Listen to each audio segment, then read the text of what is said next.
Assalamu alaikum students. Welcome to Brain Bazaar. This is lecture 7, class 10, chapter 11, organic compounds, and we were studying general characteristics of organic compounds as well as inorganic compounds in comparison.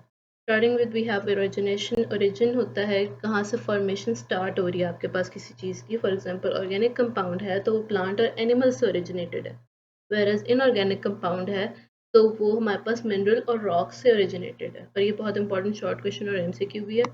इसके बाद आ जाता है composition. Composition है कि किन contents को मिला के आपके पास इनऑर्गेनिक और ऑर्गेनिक कंपाउंड्स बने हुए. ऑर्गेनिक में आपके पास कार्बन, हाइड्रोजन, नाइट्रोजन, ऑक्सीजन और सल्फर और हेलोजन्स आ जाते हैं. इसके अलावा भी कुछ और एलिमेंट्स होते हैं जो इन्वॉल्व होते हैं, जबकि इनऑर्गेनिक में तकरीबन सारा का सारा पीरियोडिक टेबल इन्वॉल्व होता है. जैसे ये नहीं है कि सिर्फ कार्बन है तो कार्बन ऑर्गेनिक ही बनाएगा, इनऑर्गेनिक भी बना सकता है. जैसे हमने प्रीवियस लेक्चर्स में पढ़ा है कि carbonates, oxides of carbons, they're considered as inorganic rather than being organic. हालांकि उसमें कार्बन है लेकिन वो इन्वॉल्व है इनऑर्गेनिक कंपाउंड्स बनाने में. Next point is covalent linkage. Covalent linkage is very important part of organic compounds. तो वो हमारे पास सिर्फ ऑर्गेनिक कंपाउंड में होगा. इनऑर्गेनिक में मोस्टली हमारे पास आयनिक बॉन्ड होता है. आयनिक बॉन्ड अगर मैं आपको नॉर्मली बताऊं तो वो होता है कि आइंस से मिलके बना होता है. आइंस क्या होते हैं, बहुत ही जनरल सी अगर मैं आपको एग्जांपल दूं तो जैसे सोडियम के ऊपर पॉजिटिव आयन लगा हुआ आपने देखा होगा, तो कहते हैं सोडियम पॉजिटिव आयन. आइंस दो तरह के होते हैं, पॉजिटिव नेगेटिव. उसमें चार्जेस होते हैं आपके पास आपके एटम के ऊपर, ठीक है, उसको आइंस कहते हैं. और इस तरह के जो एटम्स होते हैं, एलिमेंट्स होते हैं, वो हमारे पास मिलके आयनिक बॉन्ड्स बनाते हैं और वो चार्ज्ड होते हैं.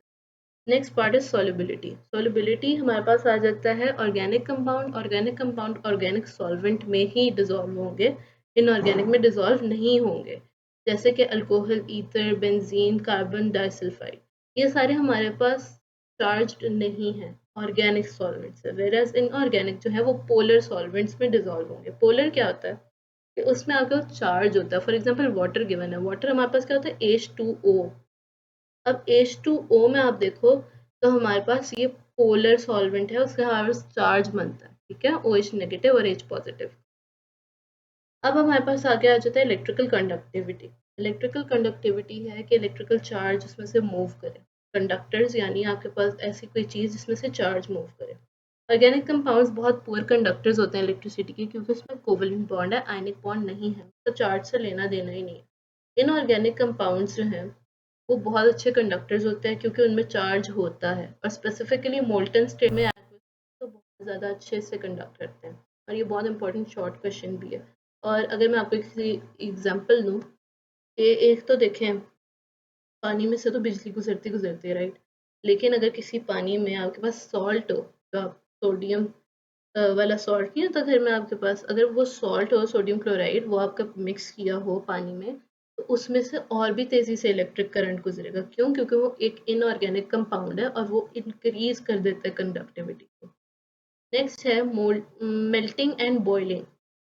Melting and boiling points are very important और ऑर्गेनिक में ये कम होते हैं.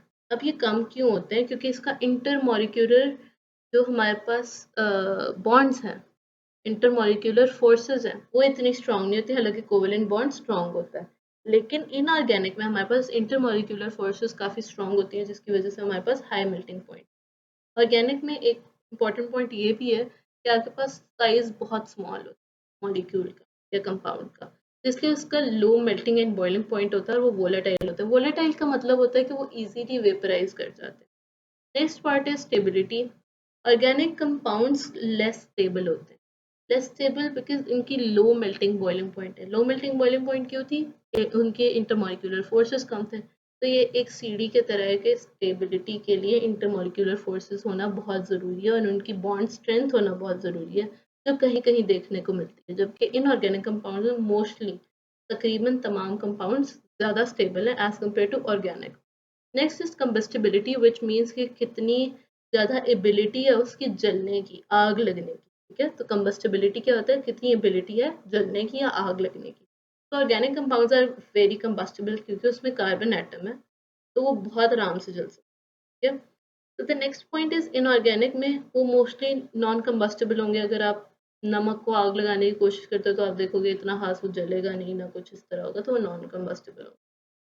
The next point is isomerism. Isomerism में ऑर्गेनिक कंपाउंड्स में आपको पहले बता चुकी हूँ कि आइसोमेरिज्म करते हैं, जिसकी वजह से हमारे पास अबंडेंस प्रोड्यूस होती है ऑर्गेनिक कंपाउंड्स। इनऑर्गेनिक कंपाउंड्स में बहुत कम चांसेस होते हैं कि आइसोमेरिज्म हो। The next point is rate of reaction, जिसमें इनऑर्गेनिक का नहीं बताया हुआ आपकी बुक में, तो मैंने भी उसको स्किप कर दिया। ऑर्गेनिक का बताया हुआ और बताया हुआ है कि reactions are molecular, often slow and require specific condition. Slow क्यों होते हैं? क्योंकि कोवलेंट बॉन्ड है, कोवलेंट बॉन्ड टूटना पड़ता है रिएक्शन में, ठीक है। तो रिएक्शन में जब वो तोड़ना पड़ता है बहुत ज़्यादा एनर्जी रिक्वायर्ड होती है, तो वो बहुत स्लो रिएक्शन होती है। सेकेंडली, इसके लिए स्पेसिफिक कंडीशन होना बहुत ज़रूरी है। टेम्परेचर, प्रेशर, कैटलिस्ट और अमाउंट ऑफ द जो आपके पास कोई भी चीज़ आप यूज़ कर रहे हो उसकी अमाउंट बहुत ज़्यादा इम्पॉर्टेंट है। अगर उस अमाउंट में भी कोई ऊपर नीचे होता है तो आपके पास रिएक्शन में डिफरेंस आएगा। अगर टेम्परेचर में डिफरेंस आएगा तो रिएक्शन में डिफरेंस आएगा, अगर प्रेशर में भी डिफरेंस आएगा तो उसमें भी डिफरेंस आ जाएगा, कैटलिस्ट में डिफरेंस आएगा तो भी रेट ऑफ रिएक्शन पे इफेक्ट होगा। आई होप ये लेक्चर आपको समझ आया होगा। Subscribe for